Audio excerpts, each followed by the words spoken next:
Hello everyone, welcome back to my channel the wheel of fortune. कैसे हैं आप सब लोग? आई एम श्योर आप लोग सब बहुत अच्छे हो, हैप्पी फील कर रहे हो, अपना ध्यान रख रहे हो, लाइफ एंजॉय कर रहे हो, ज़िंदगी में बहुत खुश हो। हमेशा यूँ हंसते मुस्कुराते रहो, हमेशा यूं ही आगे बढ़ते रहो। आप एक रोशनी हो, एक किरण हो, एक उजाला हो, एक अणु हो, जो जिसकी ज़िंदगी में भी जाएगा वो वहाँ पर खुशियाँ ही बिखेरेगा, रोशनियाँ ही बिखेरेगा। आप आप एक एक वो एक ऐसे इंसान हो जो कभी भी किसी का बुरा नहीं चाहते। आप एक प्योर सोल हो, आपके अंदर कभी कोई, जिसे बोलते हैं, कोई जेलेसी नहीं, कोई ग्रीफ नहीं, किसी के लिए कुछ भी बुरा नहीं है। आप एकदम पवित्र हो, अंदर से काइंड हार्टेड हो, इसीलिए आप ईश्वर को इतने ज़्यादा प्यारे हो कि ईश्वर आपके ऊपर अपनी ब्लेसिंग्स न्यौछावर करते हैं, आपकी प्रोटेक्शन करते हैं। आप बहुत करीब हो ईश्वर के दिल के। ईश्वर करता, भगवान करे आपकी ज़िंदगी में हमेशा यूं ही खुशियाँ बरकरार रहे और आपके लाइफ में कभी भी आपको कोई भी नेगेटिव चीज़ देखने को ना मिले। बस यही मेरी मंगल कामना है। ईश्वर करे आप हमेशा यूं ही रोशनी, एक सितारे की तरह जगमगाते रहो।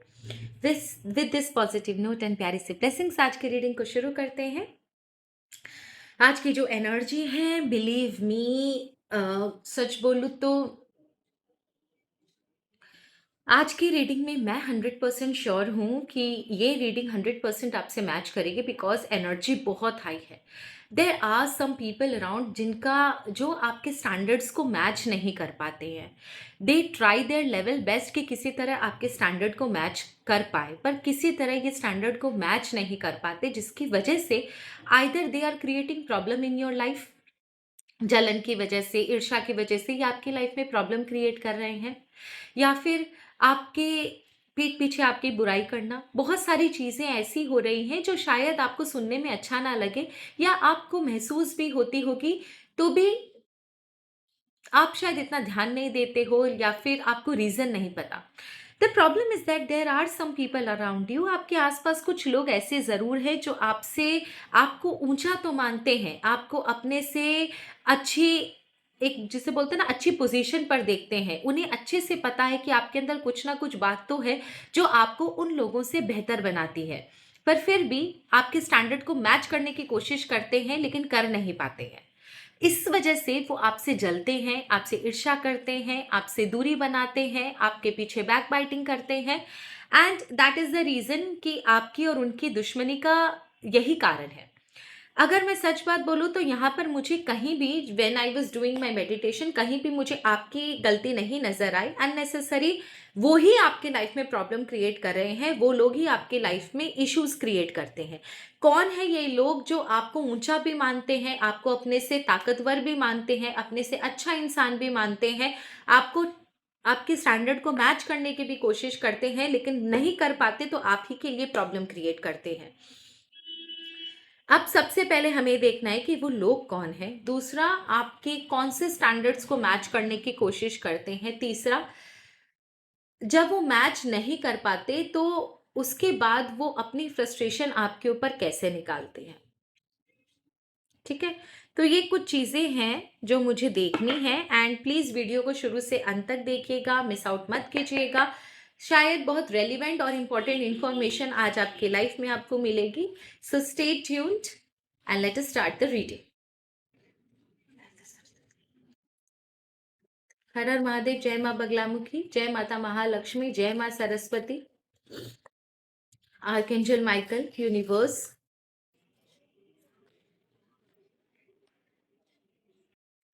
आर्कएंजल माइकल, यूनिवर्स, प्लीज हमें बताएं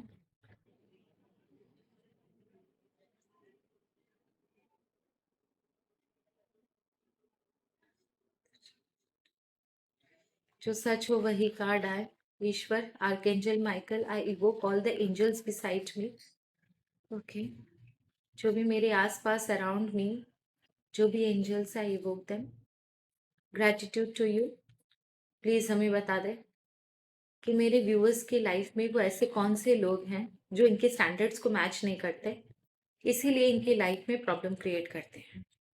वो ऐसे कौन से लोग हैं मेरे व्यूअर्स की लाइफ में जो उनके स्टैंडर्ड्स को मैच नहीं करते हैं। I am sure it is gonna be the wonderful reading. Okay, okay, let us see the bottom of the deck में होना चाहिए एक energy. Okay, is this the energy which God wants us to see? यहाँ पर एक female है, a female who is very very, जिसे बोलते हैं ना डिसअपॉइंटेड। आपको दिख रहा है? ये फीमेल बहुत ही डिसअपॉइंटेड है, 9 ऑफ सॉर्ड्स का कार्ड है। फाइन। अब मैं आपको ये बता दूं कि कार्ड्स आपको कौन से मिले हैं। एस ऑफ सॉर्ड्स है, एस ऑफ पेंटिकल है, 2 ऑफ सॉर्ड्स है। ठीक है। सबसे पहले ये बात है कि ये जो आपके स्टैंडर्ड को मैच करने की कोशिश करते हैं ना, वो अपनी लाइफ को और आपकी लाइफ को कंपेयर करने की कोशिश करती है। ये जो फीमेल है, वो अपनी लाइफ को और आपकी लाइफ को हमेशा एक कंपैरिजन में रखती है। आपकी लाइफ का स्ट्रगल से अपनी लाइफ का स्ट्रगल को मैच करना, आपके फाइनेंशियल अपॉर्चुनिटी और फाइनेंशियल स्ट्रेंथ से अपनी फाइनेंशियल अपॉर्चुनिटी और अपनी फाइनेंशियल स्ट्रेंथ को टैली करना, उनको कंपेयर करना, और उसके बाद इसे चाहिए कि इसे अपनी लाइफ को पूरी तरह आपकी लाइफ में कन्वर्ट करना है। Ditto, same to same, parallel इसे सब कुछ चाहिए। अगर आपके पास एक टॉफी है तो इसे भी एक टॉफी चाहिए। अब ये हो नहीं सकता। दैट इज द रीजन कि ये लेडी ना इतना ज्यादा फ्रस्ट्रेटिंग फील करती है। अंदर ही अंदर इसे बहुत ज्यादा गुस्सा आता है कि ये क्यों आपके स्टैंडर्ड को मैच नहीं कर पाती है, क्यों आप जैसी चीजें इसके पास नहीं है, क्यों आपकी लाइफ में जो चीज है वो ये अपनी लाइफ में नहीं ले पाती है। इसके दुख और तकलीफों का कारण ही यही है। अगर मैं सच बात बोलूं तो ऐसा कुछ भी नहीं है जो इसकी लाइफ में ना हो, पर अगर कोई इंसान अननेसेसरी जिद पे आ जाए, अननेसेसरी जिसे बोलते हैं ना स्टबर्न नेचर है, चाहिए तो वही चाहिए, नहीं तो मुझे कुछ भी नहीं चाहिए। I don't know why, but I am feeling this, I am getting that intuition कि ये ना आपकी जैसी लाइफ को मैनिफेस्ट भी करती है। आई एम श्योर कि जब ये मैनिफेस्टेशन करती है, ये आपकी लाइफ को मैनिफेस्ट करना, आपका नाम लेकर मैनिफेस्ट करती है ये। And I am 100% sure, because जब भी कभी भी जब बहुत ज़्यादा स्ट्रॉन्ग इंट्यूशन आते हैं ना, तो वो फेल नहीं होते हैं। ये लेडी 100% आपके नाम को लेकर आपकी लाइफ को ये मैनिफेस्ट करती है कि बस चाहिए तो वैसा चाहिए, नहीं तो कुछ नहीं चाहिए। ईश्वर, मुझे उसकी जैसी लाइफ चाहिए, उससे बेहतर लाइफ चाहिए, वो बस मेरे से आगे ना निकल पाए। इस तरीके की इसकी एनर्जी है, बहुत ही जिद्दी किस्म की है। इसकी वजह से पता है इसकी लाइफ में क्या होता है? इसकी लाइफ में जो अच्छी अपॉर्चुनिटीज भी है, जो इसकी लाइफ में अच्छे रिश्ते, आप अगर आप इसके कार्ड्स देखोगे, इसके लाइफ में जो अच्छे रिश्ते, अच्छी अपॉर्चुनिटी, अच्छा जो फाइनेंशियल स्टेबिलिटी जो इसको ईश्वर देने के सोचते हैं, मैनिफेस्टेशन को मद्देनजर रखते हुए, वो इन चीजों को ले ही नहीं पाती है, क्योंकि ये जिद में और जेलेसी में इतनी अंधी है कि इसे पता ही नहीं चलता कि कब ईश्वर इसकी झोली भरने के लिए प्रयास करते हैं और ये उस रिसीविंग मोड में रहती ही नहीं है। Can you see 2 of swords एकदम क्रॉस, ये उस रिसीविंग जोन में रहती ही नहीं है। तो अल्टीमेटली होता क्या है, you won't even imagine. Third card is the strength का card and the fourth card is the swords का, ये सॉरी द टावर का कार्ड। इसकी लाइफ में अपॉर्चुनिटीज चली जाती है, ये ज्यों की त्यों इसकी जो सिचुएशन है वो कभी इधर से उधर बढ़ती ही नहीं है। इसमें इसकी सिचुएशन में कोई सुधार होता ही नहीं है, जिसका दोष इसे ये भगवान को देती होगी या अपनी किस्मत को देती होगी, आपसे और ईर्ष्या बढ़ जाती होगी, जबकि गलती इसी की है। इसके लाइफ में भी चीज़ें बहुत अच्छी हो सकती हैं, बट ये आपको इसने इतना ज़्यादा टारगेट किया हुआ है कि अपनी लाइफ में जो ये चीज़ें खींच सकती है, ये उन चीज़ों पर ध्यान ही नहीं देती है और इसके लाइफ से वो अपॉर्चुनिटीज़ चली जाती हैं। तब इसे ऐसा लगता है कि इसका कुछ चीज़ पूरा नहीं होता, ईश्वर हमेशा इसके साथ इनजस्टिस करते, इसकी तो किस्मत ही खराब है, हमेशा आपको दे देते हैं, इसे नहीं देते। आपने ऐसा क्या किया अपनी लाइफ में जो आपको सब कुछ मिल जाता है और इसे नहीं मिल पाता?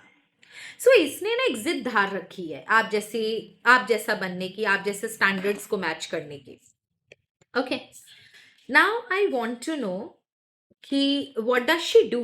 आपके स्टैंडर्ड्स को मैच करने के लिए ये कौन सी टेक्निक का इस्तेमाल करती है भाई, क्या ऐसा करती है?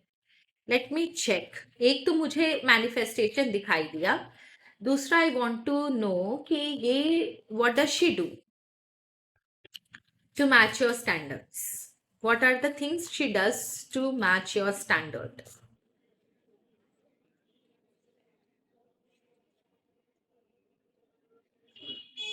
Okay, finally got the card. She gossips a lot about you.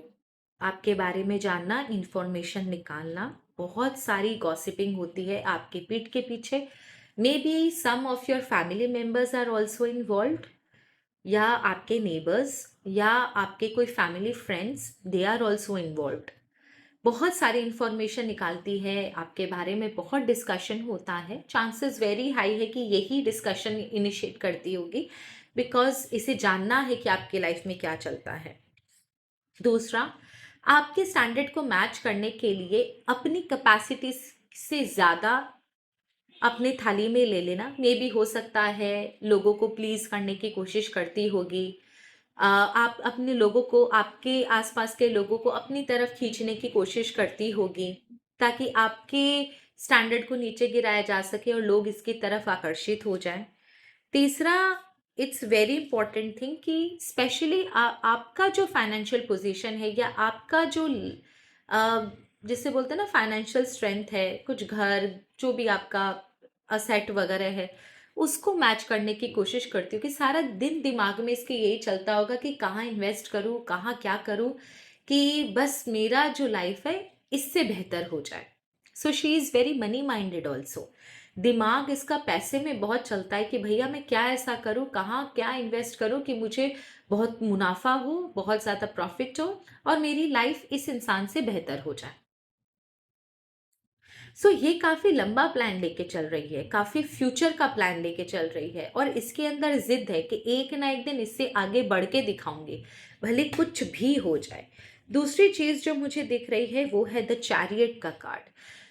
जितनी ये भोली और सीधी दिखती है उतनी सीधी ये है नहीं. बहुत सारी बातें अंदर दबा के रखना, सोच समझ कर कोई भी कदम उठाना. अपने आप में बहुत ज़्यादा घमंड है इसे. इसे ऐसा लगता है कि बहुत बड़ी कोई तोप है, बहुत बड़ी कोई 30 मार खा है, जो ये सोचेगी वो ईश्वर को देना होगा, इसका राइट है, बर्थ राइट है. और इस तरीके के जो लोग होते हैं ना, जो दूसरों को नीचा दिखाकर या गिराकर आगे बढ़ने की कोशिश करते हैं, वो कभी भी आगे सफल नहीं हो पाते. ये उसी तरीके की है. इसे जिम्मेदारियां नहीं चाहिए. आपकी लाइफ में जो जिम्मेदारियां हैं, आपकी लाइफ में जो आपके कंधे पर जो बोझ है कि हाँ भैया आपको बहुत चीज़ों को देखना होता है, वो चीज़ें इससे नहीं चाहिए. वहां पर ये आपका कंपैरिजन नहीं करेगी. लेकिन जहाँ आपका रहन सहन हो, आपके कपड़े हो, आपका चेहरा हो सकता है, आपके लाइफस्टाइल हो सकती है, आपका घर हो सकता है, आपका फाइनेंशियल स्टेटस हो सकता है, जो चमकती हुई चीज़ें हैं ना, उससे इसे कंपैरिजन करना है. लेकिन आप जो रिस्पॉन्सिबिलिटी निभा रहे हो, जो मेहनत कर रहे हो, उसका कंपैरिजन इसके अंदर नहीं है. तो जिसे बोलते नहीं ये शोषा, खाली वो वाली शोषा. एंड द वेल का कार्ड है. दैट मीन्स ना she is thinking all the time ना, सिर्फ ये देखते रहना कि कहीं से कुछ ऐसा मौका मिले जहां से इसको कोई ऐसी अपॉर्चुनिटी हाथ लगे, जहां पर ये कुछ तो ऐसा कर दे कि भैया बस आपकी थू थू हो जाए और इसकी जय जयकार हो जाए. Chances are very high. Again I am getting one intuition कि चांसेस आर वेरी हाई कि ये ना बैक बाइटिंग भी बहुत करती होगी. ये बिचिंग भी करती है आपके पीछे, आपकी बुराई करना, आपके मजाक उड़ाना, आपके नाम पर हंसना, इस तरीके की हरकतें करती है ये. बुराई करना, जैसे नहीं बोलते कि चीप हरकतें, किचन पॉलिटिक्स, उस तरीके की भी करती है ये पीठ के पीछे, ताकि ना आपके स्टैंडर्ड्स को किसी तरह लो किया जाए. एक्चुअल में पता है ऐसे किसी के स्टैंडर्ड लो नहीं होते. हाँ, इसे कुछ पल भर का सुकून मिल जाता होगा कि अरे मैंने उसके दिमाग में उसके बारे में ये डाल दिया, और इससे ज्यादा ये आपका कुछ नहीं बिगाड़ पाती. अब मुझे सिर्फ इतना जानना है कि जब ये स्टैंडर्ड को मैच नहीं कर पाती तो इसका फ्रस्ट्रेशन लेवल में ये क्या करती है. What does she do when she is completely frustrated? Because I don't think so कि आपके जो लेवल है, स्टैंडर्ड है, उसे ये मैच भी कर पाती होगी.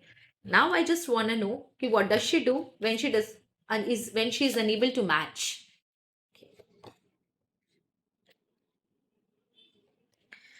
Four of swords, over thinking, over thinking, over thinking, अंदर ही अंदर कुढ़ना, अंदर ही अंदर घुटन होना, अंदर ही अंदर गुस्सा होना, चिड़चिड़ करना, बाहर वाले लोगों को, आस-पास वाले लोगों को अपना एटीट्यूड दिखाना, किसी को ये ना बताना कि भाई एक्चुअल में ये गुस्सा इसको आ कहाँ से रहा है। दूसरा है क्वीन ऑफ सॉर्ड्स का कार्ड। क्वीन ऑफ सॉर्ड्स का कार्ड ये बतलाता है कि इसके अंदर इतनी हिंसा है, ये नो नॉनसेंस टॉक वाली लेडी है। तो जब भी इसका इसका जो अंदर का जो गुस्सा है ना, वो इसके फेस पर दिख जाता है, भले ही किसी को बताए चाहे नहीं बताए, पर इसके बिहेवियर में वो चीज़ें साफ हो जाती होगी। आई एम 100% श्योर जब इसका ये स्टैंडर्ड पूरा नहीं होता, ये आसपास के लोगों से बेहिसाब झगड़ा करती होगी, बेहिसाब झगड़ा। हर बात पर ब्लंट बोलना, हर बात पर सरकास्टिक बोलना, लोगों को टॉन्ट कसना, लोगों का दिल दुखाना, उसी में इसको सेटिस्फैक्शन मिलता होगा कि कहीं से इसका जो गुस्सा है वो ये एक्सप्रेस कर पाती है। तीसरा यहाँ पर जो मुझे दिख रहा है, फोर ऑफ कप्स का कार्ड है। लेकिन एक चीज यहाँ पर मुझे बार बार ये फील हो रही है कि कहीं ना कहीं इसके भी पुण्य कर्म अच्छे हैं दोस्त। आप ये मत बोलना कि मैं इसका साथ दे रही हूँ, मैं किसी का साथ नहीं दे रही, मैं जो सच है वो बता रही हूँ कि इसके भी पता है पुण्य कर्म अच्छे हैं। क्योंकि जब भी ये मतलब इस टेंशन में होती है, इसको डिवाइन पावर हेल्प करता है। पर ये है कि चाहिए तो वही चाहिए, नहीं तो कुछ नहीं चाहिए, जिसकी वजह से होता ये कि आज शायद ये इसका स्टैंडर्ड और अच्छा होता, पर ये कर नहीं पाई क्योंकि ये रिसेप्टिव जोन में है ही नहीं। ये यूनिवर्स का काम अपने हाथ में लेना चाहती है। ईश्वर देने की ताकत सिर्फ ईश्वर के अंदर है, इसे वो ताकत अपने हाथ में चाहिए। इसका बस चले तो ये आपको पूरी तरीके से समाप्ति कर दे। तो इसके अंदर वो चीज़ है कि चाहिए तो एकदम इस जैसा चाहिए, नहीं तो मुझे नहीं चाहिए। शायद इसको आपसे बेहतर मिल जाता, पर ये लेने के मूड में ही नहीं है, ये तो खुद को खुदा समझती है। एंड तीसरा, again the same thing, confusion, dilemma. मैंने सही किया, मैंने गलत किया, मैंने ऐसा कर देती तो वैसा हो जाता, उसको मैंने ऐसा क्यों किया, मेरे को तो ऐसा करना चाहिए था, शिट इस बार मुझसे मिस्टेक हो गई, अगले प्लान ऐसा करना पड़ेगा, मैं क्या इससे डिस्कस करूं। बस वही चीज़ों में ये घुलती मिलती वही पड़ी रहती है। और उसके बाद देखो, नाइट ऑफ कप्स, किसी को तो बलि का बकरा बनाना, अपने दिल की बात बताकर हेल्प ले लेना, कोई इसकी मदद कर दे, कोई इसका काम पूरा कर दे। ये ना, सच बोलो बहुत अपॉर्चुनिस्ट है, अपना काम निकालने के लिए ये किसी भी, जिसे बोलते हैं ना, कोई सेल्फ रिस्पेक्ट नहीं है। अपना काम करने के लिए किसी को भी किसी के सामने भी झुक सकती है। She can go to any extent, उस तरीके की लेडी है ये। I just want to know इसके सबकॉन्शियस माइंड में क्या चलता है। इसके सबकॉन्शियस माइंड में क्या चलता है। इसके सबकॉन्शियस माइंड में क्या चलता है। इसके सबकॉन्शियस माइंड में क्या चलता है। इस लेडी के सबकॉन्शियस माइंड में क्या चलता है। ओके, आर्टिफिशियल हार्ट, बोला ना कि ये इसने अपने आप को इतना बदल लिया है ना कि ये इसकी ट्रू पर्सनालिटी है ही नहीं। अगर आप नेगेटिव इमोशंस में ज़्यादा रहोगे तो डेफिनेटली आप अपने अपने आप को पूरी तरीके से चेंज कर लोगे। आपका सबकॉन्शियस माइंड, आपका कॉन्शियसनेस, आपका अवेयरनेस उसी तरीके से चेंज होता जाएगा।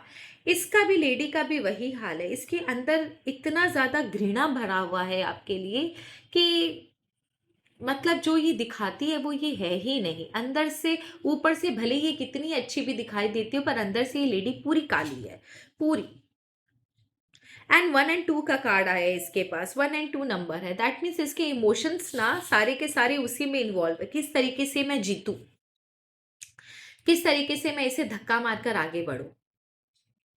सिर्फ मुझे ये जानना है कि क्या ये लेडी हार्मफुल है। ओके, ये भी जानने की कोशिश करते हैं कि ये लेडी है कहाँ पर। आपके फैमिली की है, आपके नेबरहुड की है, या आपके फैमिली फ्रेंड में कोई है, आपकी कलीग है। Let us check. फर्स्ट ये जान लेते हैं,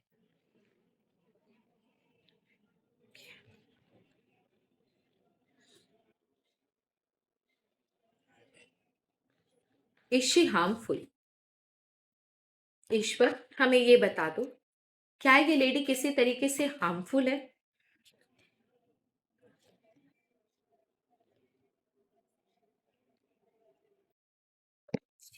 देखो खुद ही स्टक एनर्जी में है, ठीक है ना, इसका खुद का कोई काम नहीं चलता। अपने आप को बहुत ज्यादा घमंडी और बहुत ज्यादा वो दिखाने वाली, हार्मफुल इन द सेंस कि लोगों के मन में आपके खिलाफ जहर भर सकती है, गॉसिप कर सकती है, लोगों को आपके खिलाफ भड़का सकती है, उनकी बातों में आपके खिलाफ गलत सलत बातें उनके दिमाग में आपके खिलाफ गलत सलत बातें डाल सकती है। ठीक है, आपको आपके खिलाफ लोगों को भड़का सकती है, झूठी कहानियां बना सकती है, इससे ज्यादा ये आपका कोई हार्म नहीं कर सकती। इसके पास वो ताकत ही नहीं है कि ये आपका इससे ज्यादा कोई हार्म करे। सो ये चीज में आप एकदम निश्चिंत रहो that she can not do any kind of harm to you. She is not at all harmful. बस हाँ, आपके खिलाफ गंद फैला सकती है, और ये फैलाती है, ये भी मैं आपको बता दूं। आई जस्ट वॉन्ट नो कि ये लेडी कौन है। उसके बाद कृष्णा का मैसेज लेंगे आज, गीता से भगवान श्री कृष्ण का मैसेज लेंगे। लेट अस चेक ये लेडी कौन है। आर्कएंजल माइकल, एंजल्स प्लीज हमें बताएं, यूनिवर्स प्लीज हमें बताएं कि ये लेडी कौन है। ये लेडी कौन है। Okay, universe has given answer. The moon का कार्ड है एंड 7 ऑफ कप्स का कार्ड है, हाई प्रिस्टेस का कार्ड है। ओके, जो भी है ये लेडी, इसका आपके साथ हमेशा से एक कंपटीशन रहा है। ऐसे आपकी कोई लेडी देखी जिसका हमेशा से आपके साथ कोई कंपटीशन रहा है। कभी भी आप बात करते हो, ये आपकी बात को हमेशा काटने की कोशिश करती है। हमेशा आपको दूसरों से यही पता चला होगा कि इसने आपके बारे में हमेशा गलत सलत ही बोला है। आपके बारे में बहुत गंद फैलाने वाली ये लेडी है एंड अपना काम निकालने वाली ये लेडी है। चांसेस आर वेरी हाई कि या तो ये लेडी आपके जिसे बोलते हैं ना फैमिली फ्रेंड में हो सकती है, या फिर आपकी कोलीग हो सकती है, कैन भी दूर का रिलेटिव। बट जो भी है ये बहुत ज्यादा कॉम्पिटिटिव है। ओके, अब मुझे सिर्फ ये जानना है कि bottom of the deck energy high priestess का कार्ड है। मे बी हो सकता है अपने आप को बहुत ज्यादा पूजा पाठ वाला या बहुत ज्यादा दान धर्म वाला दिखाती है। I just want to know Krishna आपसे इस संदर्भ में क्या कहना चाहते हैं। कृष्णा, श्री कृष्ण आपसे इस संदर्भ में क्या कहना चाहते हैं। श्री कृष्ण आपसे इस संदर्भ में क्या कहना चाहते हैं।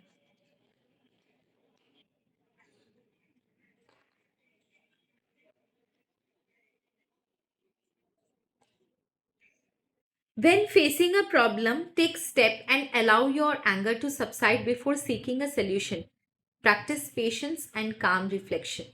From anger comes delusion, from delusion, loss of memory. Don't dwell on the problem, seek the solution with a calm mind. इसके तरफ आपको कोई भी अटेंशन देने, आपको कोई भी रिएक्शन देने, कोई भी आंसर देने, कोई भी ओपिनियन देने के लिए ना कहा गया है। ईश्वर आपसे कहते हैं कि इस प्रॉब्लम में मत जाओ। आप इस प्रॉब्लम का सॉल्यूशन काम माइंड से लो। सोचो कि इसे क्या अवॉइड करना ही सही होगा या इसे एक बार जवाब देना सही होगा। आप शांत दिमाग से जो भी चीज सोचोगे आप बेहतरीन सोचोगे अपने लिए। पर फिट ऑफ एंगर में आकर इसे कोई भी जवाब मत दीजिए, इस संदर्भ में कोई भी रिएक्शन मत दीजिए। अगर आप मुझसे पूछोगे तो कभी मौका पड़े तो बहुत अच्छे से एक बार इसे जवाब दे दो, उसके बाद इसके मुंह मत लगना, क्योंकि ऐसे लोग ना कभी सीधे नहीं होते हैं। ये मेरा पर्सनल है आपके लिए। सॉरी मैंने बोल दिया, मुझे नहीं बोलना चाहिए था, because it's a general reading, सबके अपने ओपिनियन होते हैं। I should not impose my opinion on you all. But जो मुझे फील हुआ, since you all are my viewers, मेरे बहुत करीब हो आप लोग, दैट इज द रीजन मैं आपसे ये चीज़ बोल रही हूँ कि किसी भी हाल में ऐसे लोगों से दिमाग मत लगाइएगा। सो यही मेरा सजेशन है और यही रीडिंग थी। चलिए आज के लिए इतना ही। धन्यवाद। हर हर महादेव। जय माँ बगलामुखी। शुभ रात्रि। धन्यवाद।